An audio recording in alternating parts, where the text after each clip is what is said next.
FinTech Nation, it is day 50, 20 days out, last day before we hit the teens, and now is the time to put the metal to the floor and push yourself as hard as you can.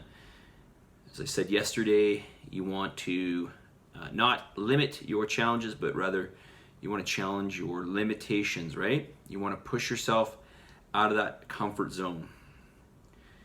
We got 20 days. 20 days. It's going to go by like that, okay? Really, really fast. All right, I want to talk to you more about bulk foods. And bulk foods are not necessarily ultra low calorie foods. However, they can be considered foods that are just really low calorie. So for example, like a source of a macro that's very low calorie, which basically means it only contains that one macro. So a good example of this would be egg whites. Now, egg whites are not the most nutrient dense foods when we're looking at all the various micronutrients, and there's no phytonutrients, but micronutrients, vitamins and minerals that are in there. But they are a good source of protein, of course, and they are very low in calorie because they are essentially just protein. And of course, there's water in it, but it's just protein. There's zero fat, there's zero carbs in there. So it's a great additive to add protein to your diet. Okay, add some volume while getting that macro in without getting any of the other macros. So it's a high protein but low cal food. It's very protein dense. Okay, so perhaps not a food that you would consider a volume food per se, but kind of is in the sense of we can skyrocket that one macro that we have a hard time with while really not having a huge effect on the overall calories, okay? Another great one here, a non-protein would be berries, okay? Berries are basically just carbohydrate, but they are not carb dense, especially when you consider the fact that they have a lot of fiber in them. You get a lot of bang for your buck out of berries because berries have a lot of taste, they have a lot of flavor, they have a good amount of sweetness and perhaps some tartness, depending on the berry. And they are packed with nutrients, but not high in calories, and certainly not high in carbs. People think they're high in carbs, but they're really not. Especially, like I said, especially when you look at the fiber content of them, okay? And fiber, we don't really treat like a sugar or a starch, right? We don't typically treat fiber like a regular carbohydrate. It doesn't really go towards, increasing your blood sugar levels, okay? So another great food, very high nutrient density and very low calories, okay? And can spice up some meals very easily. Like as part of my breakfast this morning, I had some oatmeal that I made in water, okay? Because I wanted to give the oatmeal some more volume. I only had 2 ounces, which is like nothing. But then I added in some Quattro protein powder in there, and then I added in some berries and a little bit of almond milk, and then I just mixed it up, and super, super tasty.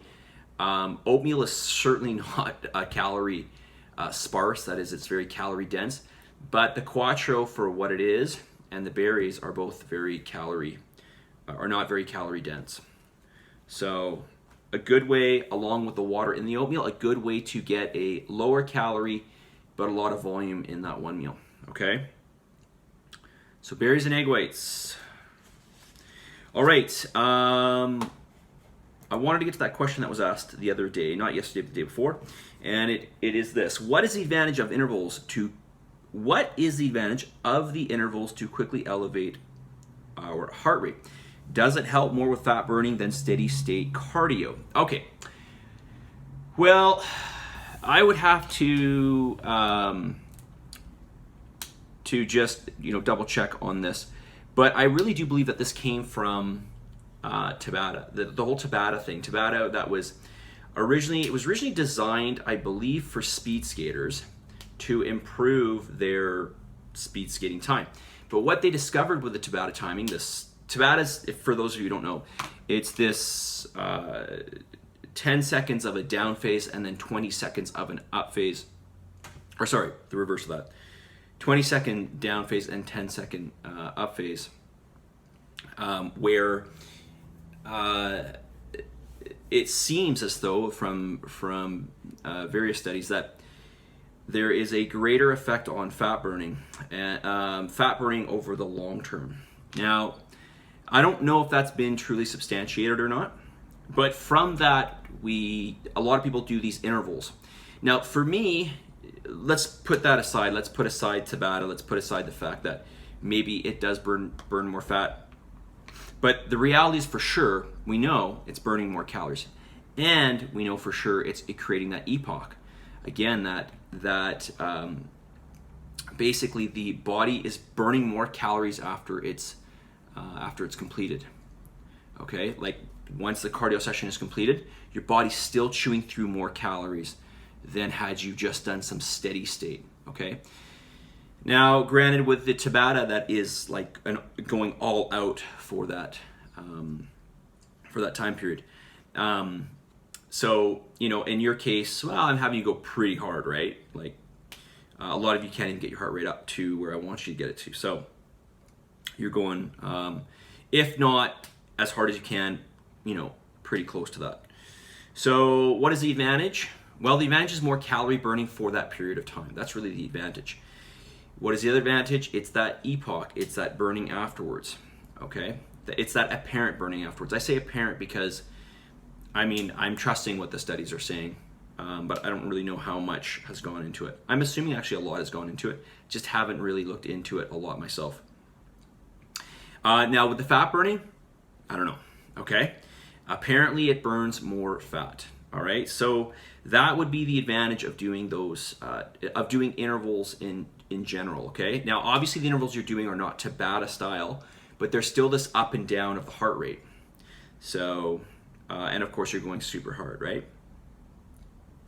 But like I said, just to reiterate, putting that all aside, it's just to burn more calories in that short period of time, right? Essentially, the harder we go, the more calories we're going to burn. Okay?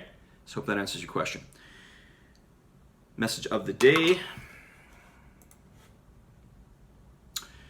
Well, actually, I'm going to change the message of the day, actually. I thought I'd written down here. And it's really a question. The question is this. The question is, what is work ethic? What is work ethic? Is it discipline?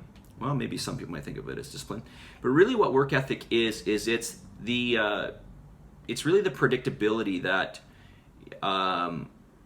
that you or someone will go through their daily activity on a continuous basis in order to achieve something. So essentially, it's this predictability of doing certain things in order to work towards something. That is work ethic. You're doing that work, and it's you're essentially committing yourself to that on an ongoing basis with very little disruption to it. Now, I realize we are human. I realize that we are emotionally driven. We're emotional based. But we want to try to avoid anything that's going to take us away from that work ethic, and we want to be aware of that. Okay? And we want to be focused on what we're working towards, while at the same time being aware of the potentials that are going to pull us away. So, you may have something in your life that is pulling you away from it. Let's just say it's stress. But you have to ask yourself, can I still do this? And is it in my interest to still do it, right?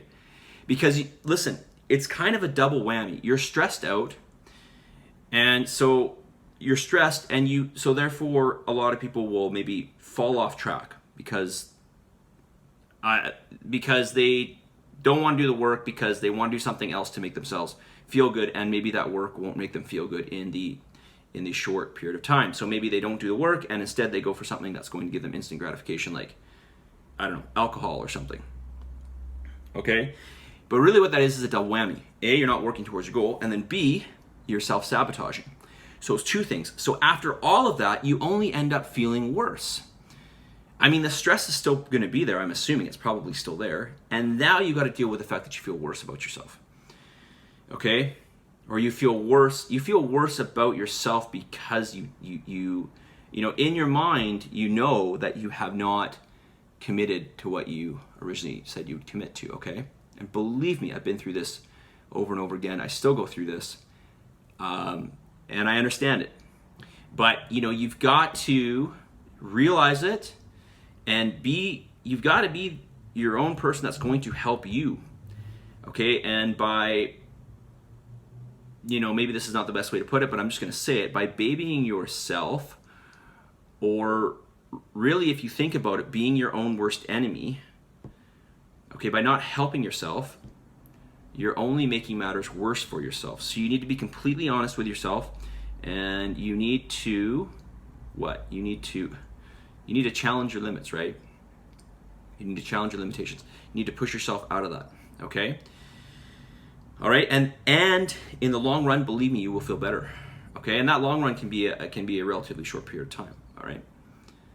So just keep that in your mind. Be aware. Be somebody that is going to help you. Don't be somebody who's going to not help you, all right? So be aware of your thinking, of your choices, and think, what is going to be better for me long term? Let's think long term.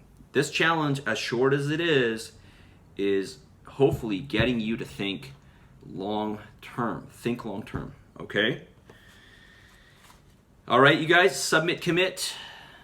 Keep submitting, committing, keep giving everything you have. There's only 20 days, so let's go for it. Take advantage of each and every day. Lay that brick down so that we can see the accumulation over time. A little bit every day adds up to a lot. Positive energy, positive vibes.